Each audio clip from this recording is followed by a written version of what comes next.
Solar sees a revamp, Model Y gets cheaper, Model 3 gets more expensive, and Autopilot is probably smarter than we think. This is Tesla Tidbits episode number 543 for August 19th, 2019. This show is sponsored by my supporter Richard. If you're in the market for a Model S, X, or 3, please consider using his referral code. Ask your salesperson to use code Richard174 or go direct to the web link ts.la/Richard174 and pick up a 1,000-mile supercharging credit for your new vehicle. We kick off this week at Clean Technica, where a sudden relaunch of Tesla's solar business has taken many by surprise, and with good reason. The most shocking of the changes revolves around the ability to rent your solar installation for a flat cost of $65 to $195 per month for systems ranging from 3.8 kilowatts to 11.4 kilowatts. And get this, unlike with a traditional lease, there is no long-term contract and zero upfront cost other than the $100 fully refundable deposit to install the system. The only downside is that when you quit, there is a $1,500 fee to have Tesla come out to remove the panels and restore your roof back to the condition it was in before the install.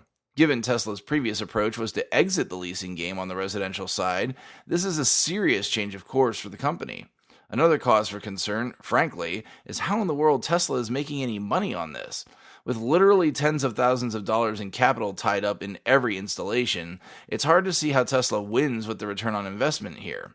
I'm sure this will be brought up in the next earnings call, so I am very interested to hear the answer to this one. We move on to both Teslarati and Inside EVs for this week in Tesla pricing changes.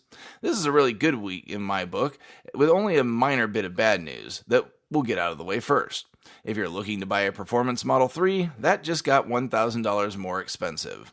Not horrible, definitely not deal-breaking, and frankly, it's $1,000 padding on margins at the high end that is probably a good financial move for the company. But on the flip side, Model Y just got a lot less expensive depending on your configuration. Picking up the benefits of the price decreases that just happened for the rest of the lineup, with the inclusion of basic Autopilot as a standard feature, as well as Pearl White Multicoat becoming the standard color, folks that had ordered these options just saw a significant drop in their cost to purchase the vehicle. The bad news is, for those that had not ordered these options, they will at a minimum see a $1,000 increase in the price of the vehicle for Autopilot becoming standard, and see various price increases for the color choice depending on which paint other than white was chosen. But if you were both ordering white as well as purchasing standard Autopilot, you just picked up a cool $3,000 discount on your vehicle. And then lastly for this show, at the Tesla Driver YouTube channel, we get to see a Model X owner in the UK showing off just what Autopilot is capable of doing. While traveling in a construction zone, we see Autopilot not only acknowledge that it is in a construction zone, but properly follow cones that have been set up to move cars away from the construction. While it does ultimately fail a very abrupt closure of the second lane that is closed, it handled the first smooth transition like a champ and guided the car perfectly to the next lane, despite there being competing information with both the cones and the lane markings being available and telling the car very different things. The source video is super long, but if you want to check out just the part where he encounters the construction, skip forward to 1853 and check it out.